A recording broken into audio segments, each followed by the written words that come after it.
Hey viewers, welcome to another game with Casual Pro Gamer. Once again we are doing a StarCraft 2 game, this time between AcerNerchio and QnateksYz. Man, I have no clue how to pronounce this name. But anyway, they have been playing each other in the 2 versus 2s and now they are up against each other in the 1 versus 1. So this is part of the same tournament, the HP Trophy number 2. And yeah, it is Zerg versus Zerg, obviously, and we're going to see what they can make of it. So yeah, it is just producing some drones, some overlords in the beginning, and then it's all about that mighty important question: who goes for the expansion first? Who goes for the spawning pool first? Spawning pool first means that you're behind on economy but ahead in army. So if you can pressure the enemy into giving up their expansion, so cancelling their expansion, or better yet, killing it, then you are super ahead, because then you're ahead in economy as well as army. On the other hand, if you're the guy going for the fast expansion and you can hold off that early push, you can get up your expansion earlier than your opponent, you have better production capabilities, you have better economy, and you're going to have a better army in the long run. And yeah, we see that both of the players are going for that early expand, and both of them sending out 2 overlords to scout the enemy bases. This one is going over here, it seems, just to see if there's a 3rd base coming up, something that our blue player here did not think of. He is just going for this expansion with both of his overlords, and yeah, we will see if that makes any difference. So yeah, it's all about that that pressure, of course. It's about taking bases. How many drones can you produce before, well, anything real happens? Because as a Zerg player, you can build drones up until the point where the enemy pushes out. So once the enemy leaves his base, you can build your entire army from scratch, because most of the units will be available to you before the enemy actually reaches your base. That's why scouting is so important for the Zerg player, and that's also why the overlords are used so aggressively as scouts. And I think he's going to scout for the 3rd base right now. Yeah, there he is. But this one already in place.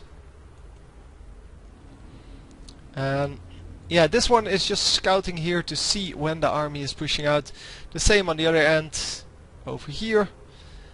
They are just there to see what kind of army they're going to face and when it pushes out. Because, yeah, well, you can just transform those larvae into, well, your units in a few seconds. Because producing units, yeah, drones take 17 seconds. Yeah, currently there is nothing else in production. Overlords 25 seconds. We'll see what the rest brings. It's just that you need the buildings, you need the larvae. But the larvae, yeah, you have those if you keep using your queens to inject new larvae into your hatcheries.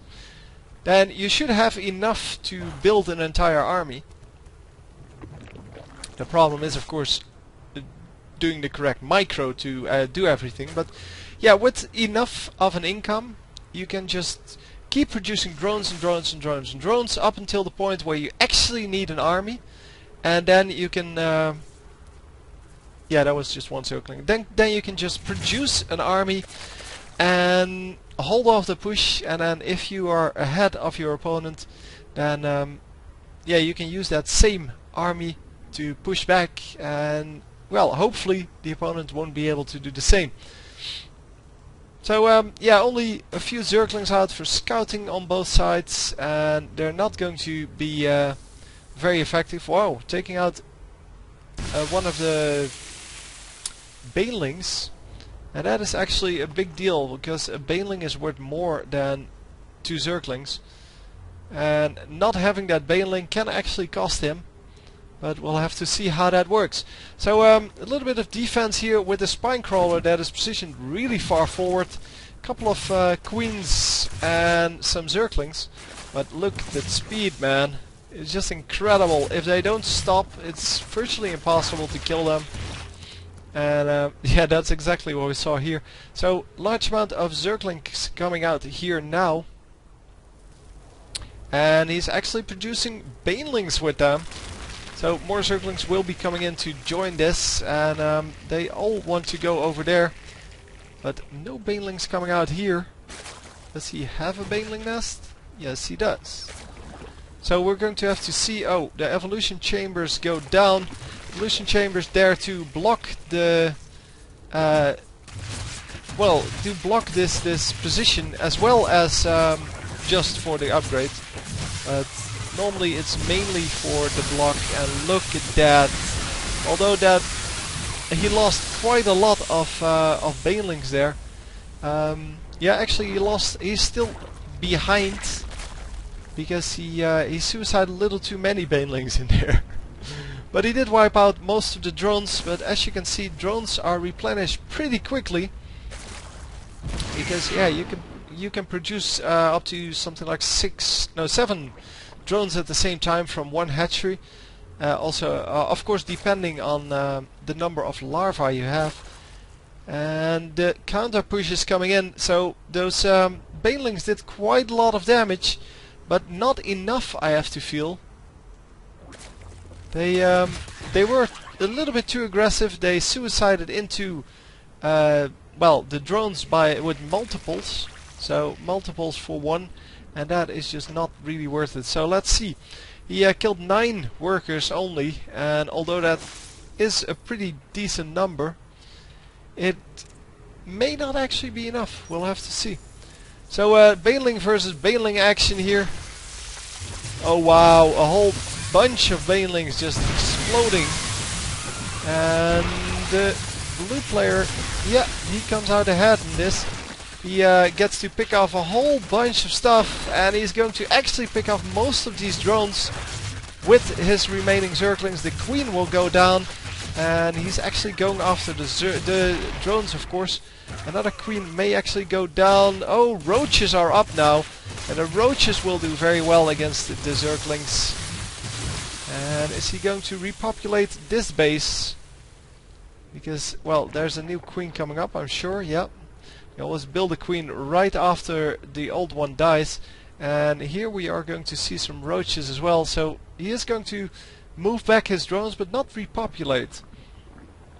So it doesn't build extra drones. And currently it is 10-9 in the drone kills. And that is an excellent result for our blue player, getting back into the game by just sniping all of those drones. And of course, as a Zerg, you can suicide your army, because you can rebuild your army very quickly. But these roaches are going to be very hard to go up against. And is he building a roach worm of his own? Nidus worm coming up. Where's that? That's a Nidus worm, right? Yeah. I'm not sure. Is he just building those to defend his own bases?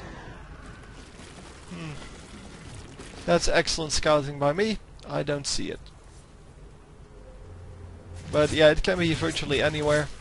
Of course, it may actually have been on my screen already. Yeah, the roaches just pushed in, and that was a little bit too much to handle.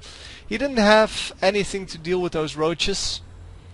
And yeah, that's the only thing you need as a Zerg player. You need to have those buildings, and then after that you can pretty much do whatever. But did he... hang on. Oh, the red player built one. Oh, that is so bad. I was looking for the blue player. He built it over here. See, then I can find it. Okay, so I'm going to just rewatch that last part then, from the moment that he actually built that Nidus worm.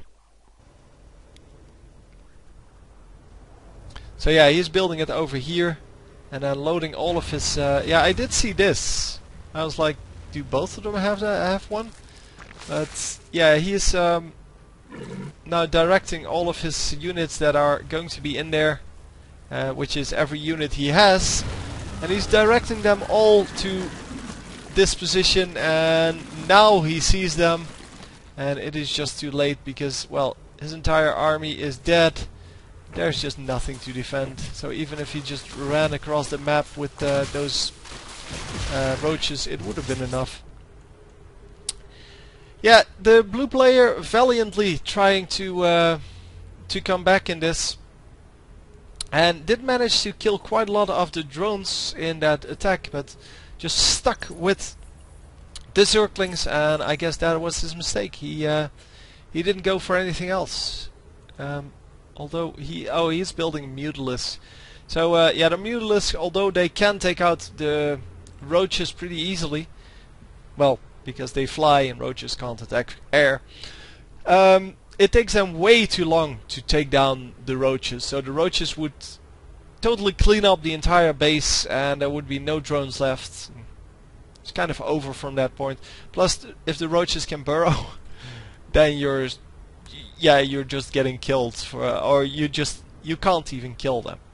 Anyway, hope you enjoyed, and I will see you for game 2.